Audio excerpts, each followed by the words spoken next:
ଜୟଗୁରୁ Debaraj welcome କରୁଛି ମୋ YouTube channel Devraj life vision. ଆପଣମାନେ କେମିତି ଅଛନ୍ତି? ମୁଁ ତ ଭଲରେ ଅଛି, ଆଶା କରୁଛି ଠାକୁରଙ୍କ ଦ୍ୱାରା ଆପଣମାନେ ଭଲରେ ଥିବେ। ଭଗବାନ ସମସ୍ତଙ୍କର ମଙ୍ଗଳ କରନ୍ତୁ। ଆସନ୍ତୁ ଯିବା ଗୋଟେ ନୂଆ ବ୍ଲଗ୍କୁ। ଆଜିର ନୂଆ ବ୍ଲଗ୍ରେ ଯିବା ଗୋଟେ ବିଶେଷ ସତ୍ସଙ୍ଗ ଯିବା। ଯେଉଁ ବିଶେଷ ସତ୍ସଙ୍ଗ ଯିବା ସେ ବିଶେଷ ସତ୍ସଙ୍ଗ ଦେଖିବା ଆମର ଶ୍ରଦ୍ଧେୟ କାହାର ଜେପି ଭାଇ ମାନେ ଜୟପ୍ରକାଶ ଦାସ ଭାଇଙ୍କର ଗୋଟେ ବହୁତ ସୁନ୍ଦର ଜାଜନ। ଆପଣମାନଙ୍କୁ କେମିତି କ'ଣ ଲାଗୁଛି ନିଶ୍ଚୟ କମେଣ୍ଟ କରିତେ ଜଣାଇବେ। ଆଉ ଡେରି କରିବାନି, ଆସନ୍ତୁ ଯିବା ଦେଖିବା ଜୟପ୍ରକାଶ ଦାସ ଭାଇଙ୍କର ଗୋଟେ ବହୁତ ସୁନ୍ଦର ଜାଜନ। ଆସନ୍ତୁ।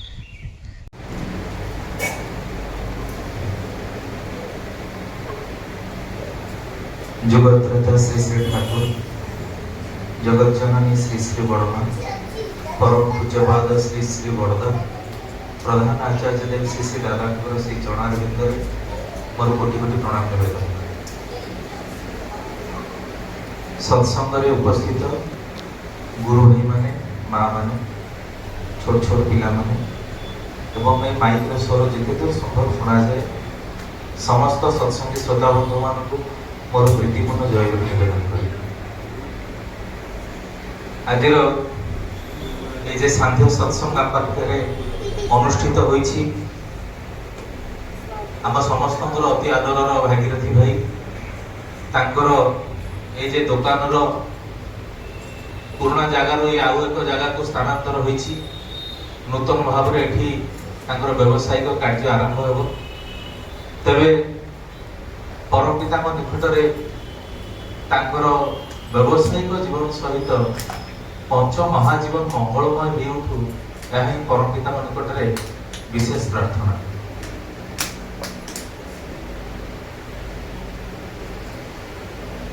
गुरु भाई मानकर ठाकुर ही होउचंती बळ आउ ये गोटे बहुत भल अभ्यास जीवन प्रत्येक अवस्था भितर ठाकुर को रखा सर्वाग्रे। सत्संग देखा जाए जन्मदिन हेले पिला उद्देश्य सत्संग हुए, घर प्रतिष्ठा हेले सत्संग करती, पिला परीक्षा रे भल रिजल्ट कले कि चाकरी पाइले सेठी सत्संग करती, पुणी जेतेबेले मृत्यु हुए सेतेबेले भी सत्संग हुए। जीवन प्रत्येक अवस्था भितर इष्ट को आगे रखा यहीटा ही हूँ जीवन बहुत बड़ अभ्यास आईटा ही हूँ साधना।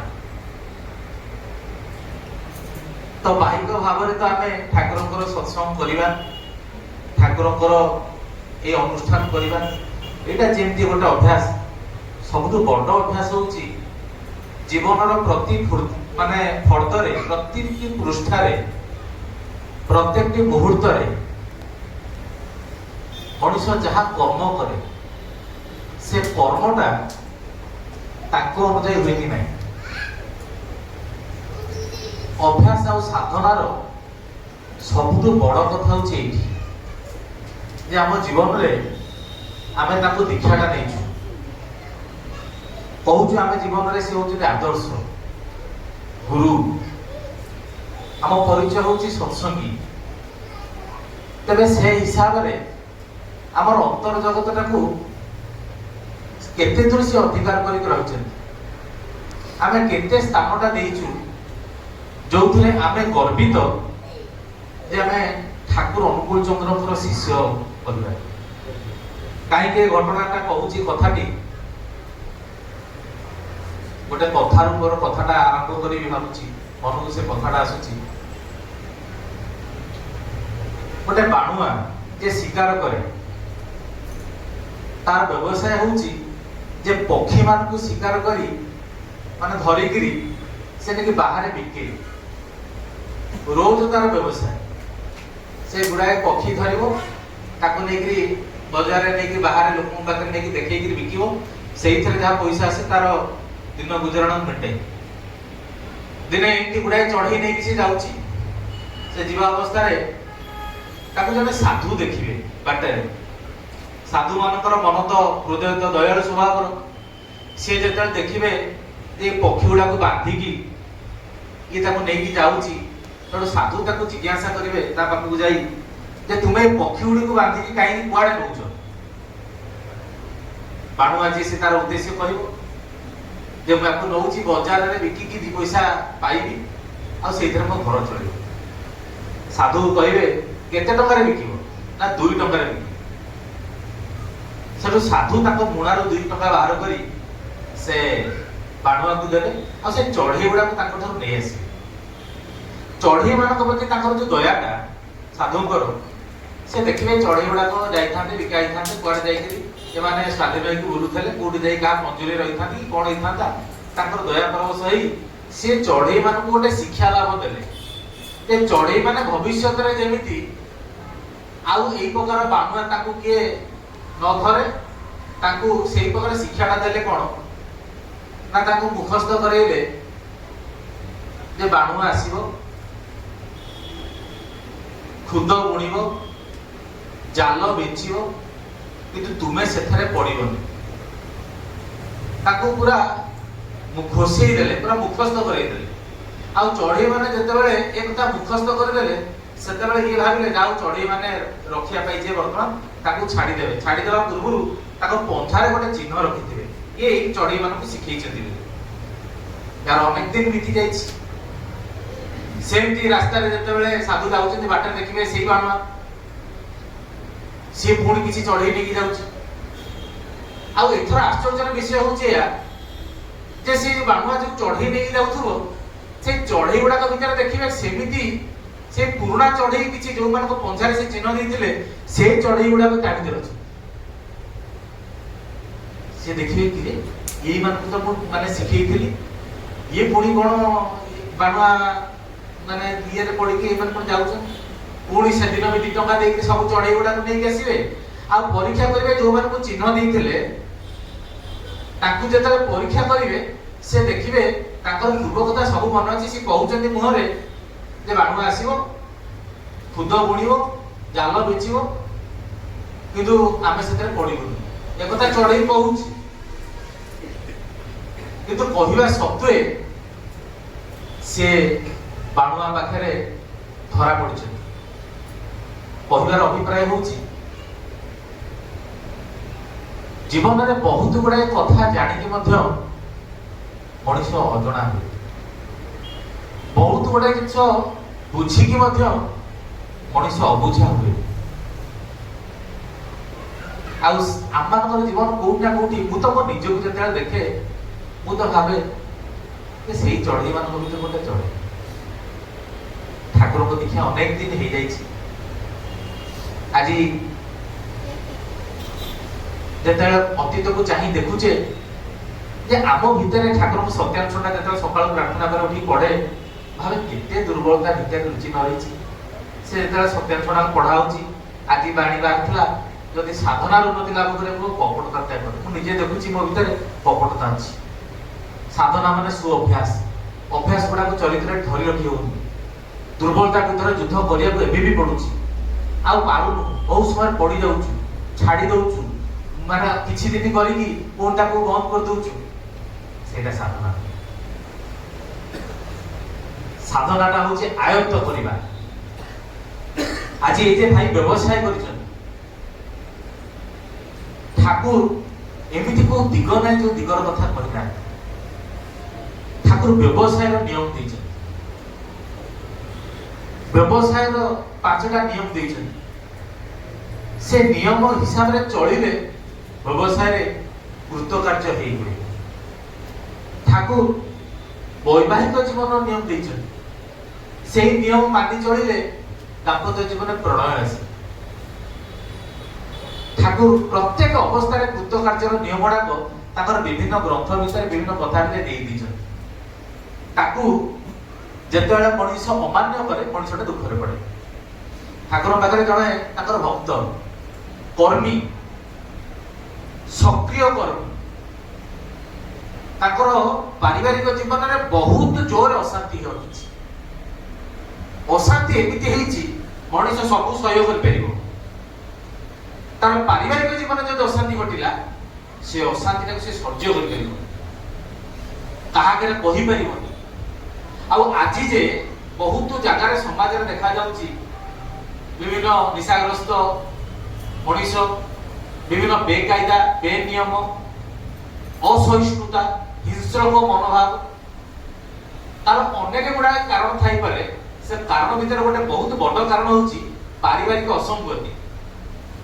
ସେ ଭାଇଟି ରହିଛି, ଭାଇ ଜଣଙ୍କ ମନ ଭିତରେ ସବୁବେଳେ ଭାବନ୍ତି ଯେ ଯାଇକି ଠାକୁରଙ୍କ ପାଖରେ ପଢିବି, ପୁଣି ଏଣେ ଭାବନ୍ତି ମୁଁ ଠାକୁରଙ୍କୁ ପଢୁନି, ମୁଁ ସତ୍ସଙ୍ଗ ଯାଉଛି, ବିଭିନ୍ନ ଲୋକଙ୍କୁ ଯୋଉ ନୀତି ଉପଦେଶ ଦଉଛି, ସେଠି ଅନ୍ୟ ଲୋକ ଥିବେ କହିବେ ଇଏ ନୀତି ଉପଦେଶ ଦଉଥିବା ଲୋକଟା ତା ଜୀବନରେ ଏତେ ଅଶାନ୍ତି ଅଛି, ନିଜେ ଛୋଟ ହେଇଯିବିନି। ପୁଣି ଏହା ଭାବିକି ପ୍ରତ୍ୟେକ ଦିନର ସେ ସମସ୍ୟାଟାକୁ ଡେଇଁ ଡେଇଁକି ଯାଇଛନ୍ତି। ଗୋଟେ ଦିନ ଏମିତି ହେଇଛି, ଆଉ କାରଣ ମଣିଷ ଭିତରେ ତାର ଗୋଟେ ସହିବାର ଗୋଟେ ଶକ୍ତି ଅଛି, ତାର ନିଜର ଗୋଟେ ଶକ୍ତି ଅଛି, ଯୋଉ ପର୍ଯ୍ୟନ୍ତ ଯିବ ତାକୁ ସୀମା ବୋଲି କୁହାଯାଏ, ତାକୁ ଫ୍ୟାଟିକ୍ ଲେୟାର ବୋଲି କୁହାଯାଏ, ଗୋଟେ କ୍ଳାନ୍ତିର ସ୍ତର। ସେଇ ପର୍ଯ୍ୟନ୍ତ ତା ଲୋକ ଯିବ, ତା ପର୍ଯ୍ୟନ୍ତ ଆଉ ଯାଇପାରିବନି। ତା ପର୍ଯ୍ୟନ୍ତ ଯିବାକୁ ହେଲେ ତାର ଅଲଗା ବ୍ୟବସ୍ଥା। ଯେତେବେଳେ ଆଉ ସହ୍ୟ କରିପାରିନି, କାରଣ ମଣିଷ ଅନ୍ତରଟା ପୁଣି ଈଶ୍ୱର ଏମିତି ସୃଷ୍ଟି କରିଛନ୍ତି, ମଣିଷ ଅନ୍ତରଟା ହଉଛି ଆନନ୍ଦ ପିଆସି, ସବୁବେଳେ ଭଲ ଚାହେଁ, ତାକୁ ଭଲ ଲାଗିବା ଦରକାର। ଆଉ ଆଜି ଯେ ଆମେ ସବୁ ବିଭିନ୍ନ ପ୍ରକାର କମ୍ପ୍ଲେକ୍ସରେ ଅଭିଭୂତ ହେଇକି ଅଛୁ, ଯିଏ ଯୋଉ କମ୍ପ୍ଲେକ୍ସରେ ହଉ, ଏଟା କାମରେ ହଉ, କ୍ରୋଧରେ ହଉ, ଲୋଭରେ ହଉ, ଯୋଉଥିରେ ଆମେ ଅଭିଭୂତ ହେଇକି ରହିଛି, ସେ ଅଭିଭୂତ ମୂଳରେ ରହିଛି ମଧ୍ୟ ଏଇ ଆନନ୍ଦ। ସେଟା ଆମକୁ ଭଲ ଲାଗୁଛି, ପ୍ଲେଜର ଦଉଛି ବୋଲି ଆମେ ରିଲ୍ସ ଗଢଉଛୁ ମୋବାଇଲରେ। ଆଜି ମଣିଷ ଜୀବନଟା ଆଜି ଏଇ ପ୍ରକାର ହେଇଯାଇଛି, ଅବସାଦଗ୍ରସ୍ତ। ମଣିଷ ଜୀବନରେ ଆନନ୍ଦ ନାହିଁ, ସେଥିପାଇଁ ବହୁତ ଦେଖାଯାଏ ମୋବାଇଲ ଧରିଲା ମାନେ ଖାଲି କମେଡି ଦେଖାଯାଉଛି। ମାନେ ଏଇ ରିଲ୍ସ ବର୍ତ୍ତମାନ ହେଇଯାଇଛି ମଣିଷ ଜୀବନର ଉପଭୋଗର ଗୋଟେ ବହୁତ ବଡ ଉପକରଣ। ଜୀବନଟାକୁ ଉପଭୋଗ କରୁଛୁ ଘଣ୍ଟା ଘଣ୍ଟା ଧରି ମୋବାଇଲ ରିଲ୍ସ ଦେଖି। ନହେଲେ ଗୋଟେ ପୁରୁଷ ବା ଗୋଟେ ନାରୀ ଆଉ ଜଣଙ୍କ ପାଖରେ ଡେରି ହେଇକି ଜୀବନଟାକୁ ଚାହୁଁଛି, ଯେମିତି ଠାକୁର ବାଣୀ ଦେଲେ ପୁରୁଷ ମାଗେ ନାରୀର ପ୍ରଣୟ, ନାରୀ ମାଗେ ଟଙ୍କା। ଏମିତି କରି ଚାଲିଛି ଜୀବନ, ବଞ୍ଚିବା ବଢିଆ ଫାଙ୍କା। ଯେତେବେଳେ ପୁରୁଷଟା ଅତି ଅତିଷ୍ଠ ହେଇ ଉଠେ, ସେତେବେଳେ ଆଶ୍ରୟ ଖୋଜେ ଗୋଟେ ନାରୀର, ଆଉ ସେତେବେଳେ ସିଏ ଅସତୀ ହେଇପାରେ। ସେ ଅବସ୍ଥା ଭିତରେ ଯେତେବେଳେ ସେ ଭାଇଟି ଆଉ କଷ୍ଟ ସହି ପାରିନାହାନ୍ତି, ବାଧ୍ୟ ହେଲେ ଠାକୁର ପାଖକୁ ଆସିବେ। ଆଉ ଠାକୁର ପାଖକୁ ଯୋଉ ଆସିଛନ୍ତି, ମଣିଷର ସବୁ ଆଶା ସରିଗଲା ପରେ, ସବୁ ଚେଷ୍ଟା ସରିଗଲା ପରେ ଯୋଉ ଅବସ୍ଥାଟା, ଛୋଟ ପିଲା ଆମେ ପିଲାଦିନେ ମନେ ପକେଇଲେ ହବ, ମାନେ ଆଉ ପାରୁନୁ ଯେତେବେଳେ ଅବସ୍ଥା, ସେଇ ଯୋଉ ଅସହାୟ ଅବସ୍ଥା, ସେ ଅସହାୟ ଅବସ୍ଥାରେ ଆସିକି ଠାକୁରଙ୍କ ପାଦ ଦିଟାକୁ ଧରିକି ଜୋରରେ କାନ୍ଦିବାକୁ ଲାଗିଲେ। ଛୋଟ ପିଲାଙ୍କ ଭଳି ଜୋରରେ କାନ୍ଦୁଛନ୍ତି, ଠାକୁରଙ୍କ ପାଦ ଦିଟାକୁ ଜାବୁଡ଼ିକି ଧରିଛନ୍ତି। ସେତେବେଳେ ଠାକୁର ତାକୁ ଚାହିଁ ରହିଛନ୍ତି, ତାକୁ ଚୁପ୍ ରହିବା ପାଇଁ ନିର୍ଦ୍ଦେଶ ଦେଇଛନ୍ତି। ସେ ବାରମ୍ବାର କହୁଛନ୍ତି ଠାକୁର ମୁଁ ଆଉ ପାରୁନି, ଆଉ ହଉନି ମୋ ଦ୍ୱାରା, ଘରେ ଏତେ ଅଶାନ୍ତି, ମୁଁ କୌଣସି ମତେ ଶାନ୍ତି ଫେରେଇ ପାରୁନି। ସେତେବେଳେ ଠାକୁର ତାଙ୍କୁ କହିବେ, ବାପଟା ଯେମିତି ପିଲାକୁ କହନ୍ତି, ମୁଁ ତୁମକୁ କେତେ କଥା ନ କହିଛି, ଆଉ ସେ ସମସ୍ତ କଥାକୁ ଅବମାନନା କରିକି ଆଜି ଜୀବନକୁ ଏଇ ଅବସ୍ଥାକୁ ତୁମେ ଟାଣି ନେଇଛ, କଣ କରିପାରିବୁ? ଆଉ ଯଦି ବୁଝିପାରୁ ଯେ ଆଜି ଏ ଅବସ୍ଥାର ଯୋଉ ସୃଷ୍ଟି ହେଇଛି, ସେ ସୃଷ୍ଟି ପାଇଁ ନିଜେ ଦାୟୀ, ତେବେ ଏବେ ହିଁ ସାବଧାନ ହେଇ ରହିବା ଦରକାର। ସେତେବେଳେ ସେ ଠାକୁରଙ୍କୁ ବାରମ୍ବାର କହୁଛନ୍ତି ଯେ ଠାକୁର ଆଉ ଅମାନ୍ୟ ହେବେନି, ଆଉ ଆପଣଙ୍କ କଥାକୁ ଅମାନ୍ୟ କରିବେନି, ଆପଣଙ୍କ କଥା ମାନିବି ପ୍ରଭୁ। ସେତେବେଳେ ଠାକୁର ତାକୁ ସାନ୍ତ୍ୱନା ଦେଇକି କହୁଛନ୍ତି, ଯାହା ଗୋଟେ ପେନ୍, ଗୋଟେ ପେନସିଲ ଆଉ ଗୋଟେ ପେପର ନେଇକି ଆ। ସେ ଯିବେ, ଗୋଟେ ପେନସିଲ ଆଉ ଗୋଟେ ପେପର ନେଇକି ଆସିବେ। ଠାକୁର ସେଇ ପେପରରେ ଲେଖିବେ ଗୋଟେ ଠାକୁରଙ୍କର କଥା। ଠାକୁର ଲେଖିବେ, ମଣିଷର ପ୍ରବୃତ୍ତି ପୂରଣର ଆକାଂକ୍ଷା ଅପେକ୍ଷା ଇଷ୍ଟ ବା ଇପ୍ସିତରେ ଟାଣ ଯଦି ଅଧିକ ନ ହୁଏ, ତାହେଲେ ଅଦୃଷ୍ଟ ବା ସଞ୍ଚିତ କର୍ମଫଳ ବିରୁଦ୍ଧରେ କୃତ କାର୍ଯ୍ୟ ହେବା ଅସମ୍ଭବ। ଭାରି ଦାମିକିଆ କଥା। ମଣିଷର ପ୍ରବୃତ୍ତି ପୂରଣର ଆକାଂକ୍ଷା ଅପେକ୍ଷା ଇଷ୍ଟ ବା ଇପ୍ସିତରେ ଯଦି ଅଧିକ ଟାଣ ନ ହୁଏ, ତାମାନେ ଆମ ଜୀବନରେ ଠାକୁରଙ୍କ ଆସନଟା ଯଦି ବଡ ନ ହୁଏ, ଠାକୁରଙ୍କୁ ଯଦି ନାମ କେ ବାସ୍ତେ ଧରିକି ଯଦି ଜୀବନକୁ ପ୍ରବୃତ୍ତିମୁଖୀ କରି ତୋଳୁ, ତାହେଲେ ଯୋଉ ଅଦୃଷ୍ଟ जो कर्मफल आमर सब रही विरुद्ध लड़ी पारूनु कर्मफलटा जिते पास कर सेतेबेले दुख दैन्य विभिन्न प्रकार अशांति और अवसाद भितर जीवनटा को गति करें नब सेटा किंतु कष्ट भारी कष्ट से जो कष्टटा मनुष्य सह्य करि पारे से जो अशांतिटा मनुष्य सह्य करि पारे आ सेथि पई हमर जो साधना रे बहुत बड़ जिंस रही ए जो ठाकुरଙ୍କର नित्य नियमित भाव रे ठाकुर जोटा देखते जजन जाजन इष्ट नित्य नियमित भाव रे एमिति नाही जे आजि कली आउ करिवेनी कोडी मने पड़ले जो दिन करिवे नित्य नियमित भाव रे करिया पड़े इष्टवृत्ति करिया को पड़े भीतर भावटा रखिया पड़े ये मोर बंधु परम बांधव मोर इष्टवृत्ति कला बेले ठाकुर को कहया दरकार ठाकुर कहिछन ए कथा ताको बाणी भितरे धृति विधान बाणी भितरे ठाकुर कथा कहिछन जेते बेले आमे प्रतिनियत इष्टवृत्ति करूचे रोज उठी के सत्संग माने इष्टवृत्ति करूचे इष्टवृत्ति करि सारिबा परे रोज ही निवेदन करिया को पड़े ठाकुर को पाखरे हे देवता हे मोर आचार्य हे मोर प्रिय परम मु मोर श्रद्धा को तुमको आहुति दउची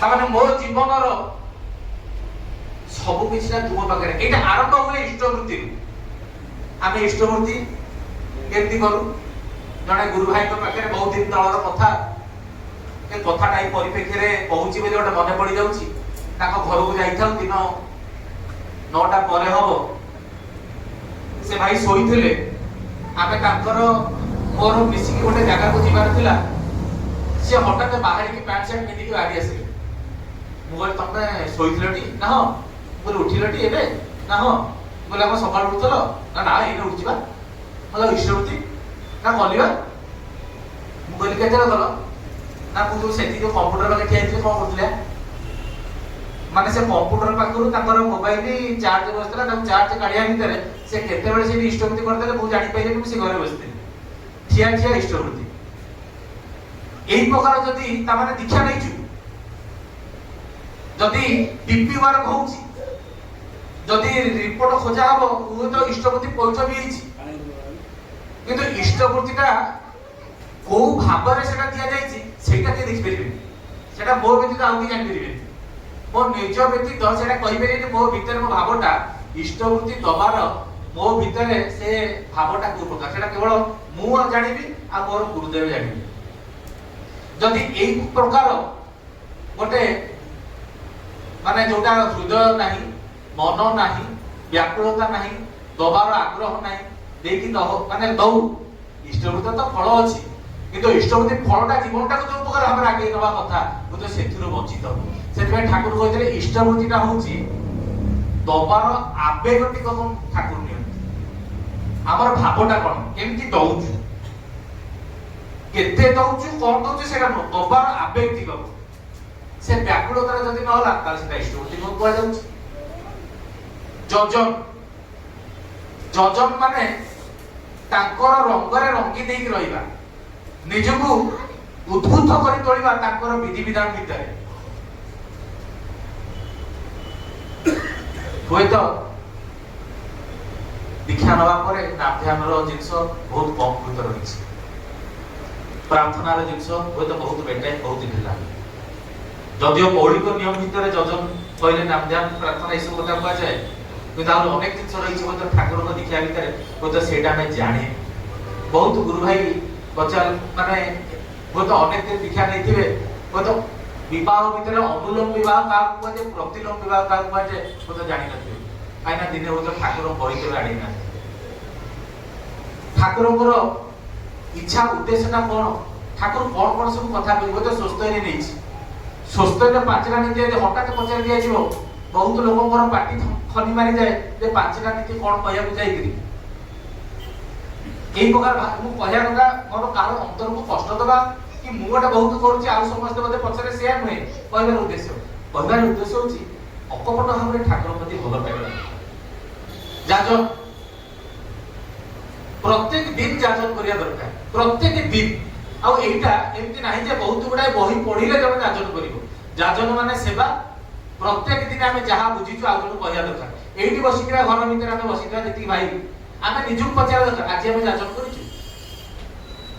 ସେଇଥିପାଇଁ ଆମେ କୃତଜ୍ଞ ପୂଜ୍ୟ ନରେନ୍ଦ୍ରଙ୍କ ପାଖରେ ସହଜ ସରଳ ଭାବରେ ଠାକୁର ବିଧାନଟାକୁ ଆମର ଦୈନନ୍ଦିନ ଜୀବନ ଭିତରେ କେମିତି ମାନି ପାରିବା ପାଳି ପାରିବା ତା ପାଇଁ ଗୋଟେ ବଢିଆ ଜିନିଷଟେ ପ୍ରଚଳନ ସେ କରେଇଥିଲେ। ସେଟା ହଉଛି ଦିନଚର୍ଯ୍ୟା।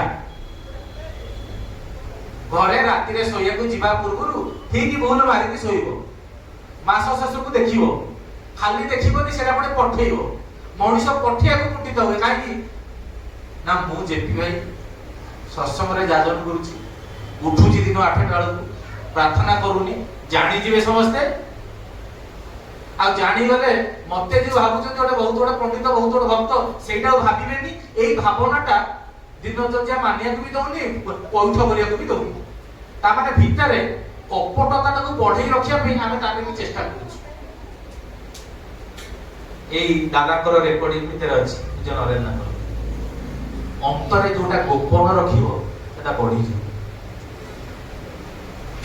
ସେଥିପାଇଁ ସତ୍ କାର୍ଯ୍ୟ ଆମେ ଯାହା କରୁଛୁ ତାକୁ ଗୋପନ କରିବା କଥା, ଏଟା ବଢିଆ କଥା। ଯୋଉଟା ମନ୍ଦ ହଉଛି ଭିତରେ ସେଇଟା ବରଂ ପ୍ରକାଶ କରିବା ଦରକାର, କାହିଁକି ନା ସେଇଟା ଆମ ପାଇଁ କ୍ଷତି। ଦିନଚର୍ଯ୍ୟା ହୁଏତ ପୈଠ କଲେ ଆମେ ସଂଶୋଧନ ଆମର ଚଳନ ଚରିତ୍ର ଇଏ ହବ।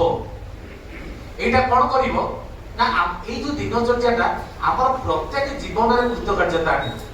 ଆମେ ଯଦି ଅସଫଳ ହଉଛୁ ସେ ଅସଫଳତା ପଛରେ ରହିଛି ଆମର ନିଜର ବହୁତ ଗୁଡାଏ ଚାରିତ୍ରିକ ତ୍ରୁଟି, ବହୁତ ଗୁଡାଏ ଅନଭ୍ୟାସ, ବହୁତ ଗୁଡାଏ ଦୁର୍ଗୁଣ ଯୋଉଟା ବସା ବାନ୍ଧିକି ଏକଦମ କୋଟି ପଡିକି ରହିଛି, ସେଥିରେ ହାତ ପକେଇ ହଉନି। ଆଉ ସେଠି ହାତ ନ ପଡିଲେ ଜୀବନର ଉନ୍ନତି ବହୁତ ହୁଏ। ସେଇଠି ହାତ ପକେଇବା ଦରକାର। ସେଥିପାଇଁ ସତ୍ୟାନୁସରଣ ବାଣୀର ପ୍ରଥମ ବାଣୀରେ ଠାକୁର ଦେଲେ ସର୍ବପ୍ରଥମ ଦୁର୍ବଳତା ବିରୁଦ୍ଧରେ ଯୁଦ୍ଧ କରିବାକୁ ହବ। ଭଜନ କୀର୍ତ୍ତନ କରିବାକୁ ହବ କହିଲେନି, ଖାଇ ପିଇ ଆନନ୍ଦ ପ୍ରମୋଦ କରିବାକୁ କହିଲେନି।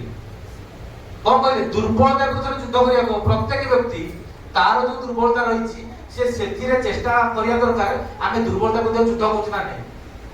ଆଉ ସେ ଭଗବାନ ଆମକୁ ଏମିତି ଆଖି ଦେଇଛନ୍ତି, ଏ ଆଖିଟା ଖାଲି ବାହାର ଦେଖୁଛି, ଭିତର ଦେଖିପାରୁନି।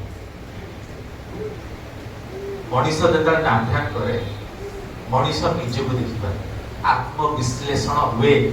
ଠାକୁର କହିଲେ ଯଜନ ଭିତରେ ସର୍ବପ୍ରଥମ ହଉଛି ଯେ ଆତ୍ମବିଶ୍ଳେଷଣ, ତାପରେ ଆସେ ଆତ୍ମନିୟନ୍ତ୍ରଣ, ତାପରେ ଆସେ ଆତ୍ମସଂଶୋଧନ।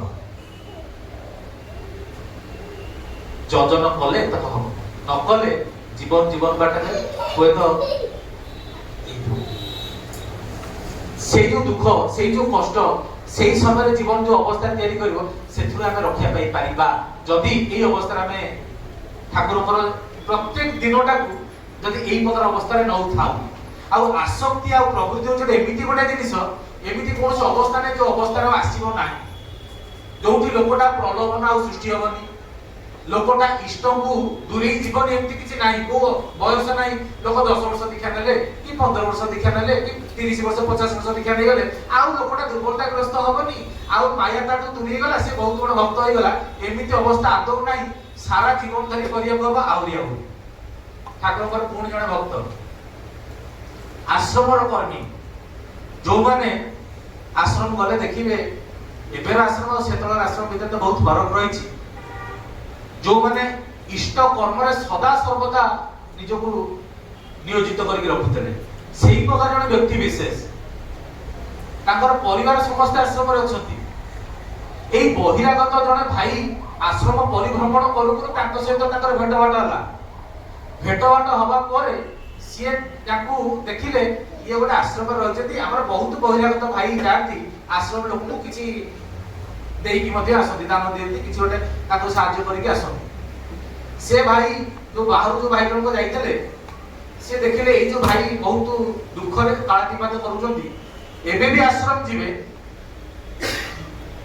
ମୁଁ ଭାବେ ଆମେ ସବୁ 25 ବର୍ଷ ତଳକୁ ପଳେଇ ଯିବା କି 30 ବର୍ଷ ତଳକୁ ପଳେଇବା, ଯୋଉ ଜୀବନଟା ଆମେ ଦେଖିଥିଲେ ଏବେ ଆଶ୍ରମରେ ସେଇଟା ଅଛି।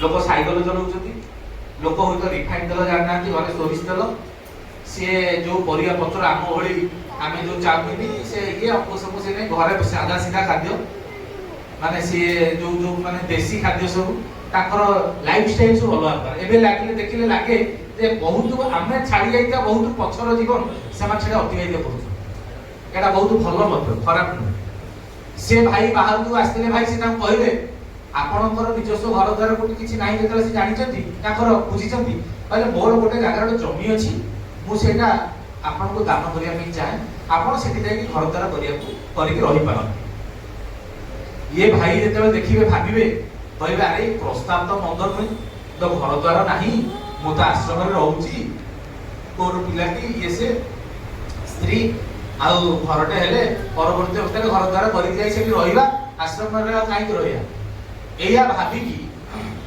से ठाकुर पाखरे जाकी कथाटा निवेदन करिए कहबे ठाकुर एक जण भाई को आस्तेले से मते एति कहि जे मु इया कहि ठाकुर पचारिबे तू कोन कहिबू ना मु कहिछि माने ताकर सम्मति अछि सेथे इच्छा अछि सेटा से करिया को चाहू ठाकुर जेतले सुनिबे से ताकर भारी इच्छा अछि से जमी नेकरी आश्रम छाड़ी बाहर चली जाय पई ठाकुर ताको बेसी किछि कहिलेनी ठाकुर कहले तोडा काम कर तो घरे टिके बुझि दे तो हौ ये लोग घर को आसीबे घरे ताकर स्त्री को सहित राति रे आलाप आलोचना हबो ए आलाप आलोचना ताकर स्त्री को सहित एक कथा होउथिबो ताको छोट पुओटी सुनिकी ताको पचारिबो ए बाबा आम सहित ठाकुर जिबे की से सेठी बाबा ताको बापू से लोक जे ताको बुझेबे ओ नाइ नाइ ठाकुर कोन आश्रम छाड़ी की जिबे आमे जिबा ना ठाकुर एठी रहे आमे जिबा बाहर जाई रहे सेठी छोट पुओटी कहबो ए ठाकुर जदी न जिबे आमे जिबा ठाकुर जदी जिबे आमे जिबा कथा एति की ता पर दिन सकाळे ये तरे ठाकुर बाबू आसी प्रणाम करती ठाकुर ताको पचारे कहे वारे घरे कथा आलु से कहे हां हनी ता घरे सब कोन कहिले ये तो कहिबे कहे मु मो स्त्री के या कहिली आ कहिया भीतर पुओटा आसी के कथा कहिला कोन कहिला अला ठाकुर जिबे की आ ठाकुर जदी जिबे ताला आमे जिबा जदी ठाकुर जिबे ना आमे जिबा मु ता कहिली आ ठाकुर को आश्रम छाड़ी के जिबे ठाकुर किछि समय गंभीर हे गले गंभीर हे जाई कि पुणी कहउछन ताको देख तोर पिलाटा भितरे अति छोट हेले मध्य ता भितरे मो प्रति तार ममताटा केते टिके तू भाबी पारलु मते छाड़ी के पळी जाई परिबु खंडे जमी पाई तू मते छाड़ी दे कि जे हमें भाबी पारिलु सेते बेले से भाई मते आश्चर्य ठाकुर कोन कहउछथि ताकू कोन जेते दउछथि आउ गोटे प्रलोभन रे से कोन हरेया को जाउथले जो मूल्यवान जिनिस हम जीवन रे इष्ट आदर्श को पाइछु ताकू हरेकी ए सामान्य जमी पाई को भाबु जे ताकू जीवन रे छाड़ी जिबी सेते बेले ताकर आखिर दुई बुंदा लोह चली आसीछि से अनुतप्त हेइछथि आउ ठाकुर पाखरे क्षमा प्रार्थना करिछथि आज मध्य आम जीवन में ठाकुर थाई कि सत्संग आइसा समय होई इष्ट कर्म करिया पई गोटे दायित्व जदी खोजा दिबा आम प्रथमे सरल प्रथमे हमर आगवारी ना ना भाई मो द्वारा हबो मु जाई परिबी मु करि परिबी आज भी आमे जानिनु को अजणा राइजर पथिक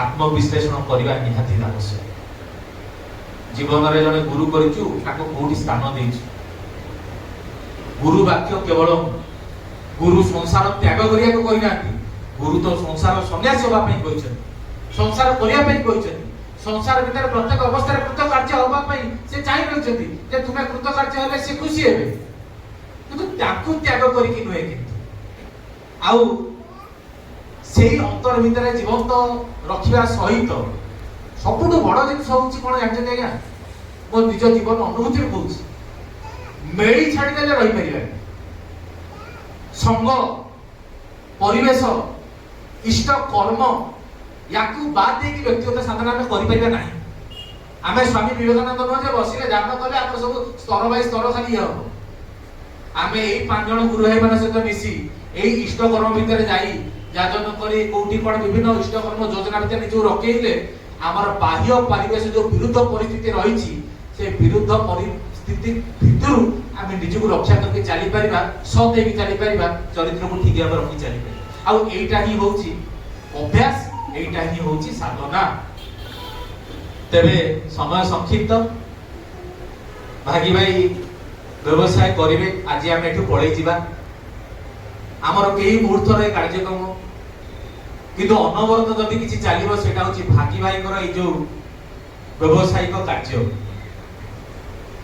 ଆମେ ସମସ୍ତେ ଅନ୍ତର ଭିତରେ ପ୍ରାର୍ଥନା ଏଇଆ ରଖିବା, ଫାଷ୍ଟ ଆମେ ସତ୍ସଙ୍ଗୀ, ତାପରେ ଆମର ଯୋଉ ପରିଚୟ। ବ୍ୟବସାୟୀ ପରେ ସତ୍ସଙ୍ଗୀ ଆଗ, ବାପା ପରେ ସତ୍ସଙ୍ଗୀ ଆଗ, ସତ୍ସଙ୍ଗୀ ବାପା, ସତ୍ସଙ୍ଗୀ ମା, ସତ୍ସଙ୍ଗୀ ବ୍ୟବସାୟୀ, ସତ୍ସଙ୍ଗୀ। ତେଣୁ ଆମ ଆଚରଣଟା, ଆମ ବ୍ୟବହାରଟା, ଆମର ଚଳଣିଟା ସେଇ ସତ୍ସଙ୍ଗୀ ହେଇ ଉଠୁ। ଆଉ ସତ୍ସଙ୍ଗୀ ଖୋଜିବାକୁ ହେଲେ କେମିତି ହବାକୁ ହୁଏ, ତାଙ୍କର ସେଇ ଶ୍ରୀଚରଣ, ତାଙ୍କର ଅନୁଶାସନ, ତାଙ୍କର ସେଇ ଯୋଉ ବ୍ୟବସାୟର ପଞ୍ଚନୀତି, ତାଙ୍କର ଯଜନ ଯାଜନ ଇଷ୍ଟବୃତ୍ତି ସ୍ୱସ୍ତିକ ସଦାଚାରକୁ ଛାଡ଼ିକି କିନ୍ତୁ ସତ୍ସଙ୍ଗୀ ହେଇପାରିବେ। ତାକୁ ବଳବତ୍ତ ରଖିପାରିଲେ ଭଲ ସତ୍ସଙ୍ଗୀ ହେଇପାରିବା, ଆଉ ଆମେ ଆମ ସବୁ କାର୍ଯ୍ୟରେ ଆମେ ଉନ୍ନତି ଲାଭ କରିପାରିବା। ଶେଷରେ ଭାଇଙ୍କର ଏଇ ଯେ ବ୍ୟବସାୟ ଖୋଲିଛନ୍ତି, ଉତ୍ତରୋତ୍ତର ଆହୁରି ଉନ୍ନତି ଲାଭ କରନ୍ତୁ, ସଫଳ ହୁଅନ୍ତୁ, ତାଙ୍କର ପଞ୍ଚ ମହାଜୀବନ ମଙ୍ଗଳମୟ ହେଇ ଉଠୁ, ଏହା ହିଁ ବିଶେଷ ପ୍ରାର୍ଥନା ପରମ ପିତାଙ୍କ ପାଦ କରେ। ଜୟ ଗୁରୁ। ଆଜିର ବ୍ଲଗ୍ରେ ତ ଆମେ ଦେଖିଲେ କେମିତି ସଦସ୍ୟ ଜେପି ଭାଇଙ୍କର ବହୁତ ସୁନ୍ଦର ଯାଜନ। ଆଉ ଆପଣମାନଙ୍କୁ କେମିତି କ'ଣ ଲାଗିଲା ନିଶ୍ଚୟ କମେଣ୍ଟ କରି ଜଣାଇବେ। ପୁଣି ଦେଖା ହେବ ଗୋଟେ ନୂଆ ବ୍ଲଗ୍ରେ। ରହୁଛି ଆପଣମାନଙ୍କୁ ପ୍ରିୟ ଦେବରାଜ, ନମସ୍କାର, ଜୟ ଜଗନ୍ନାଥ, ଜୟ ଗୁରୁ।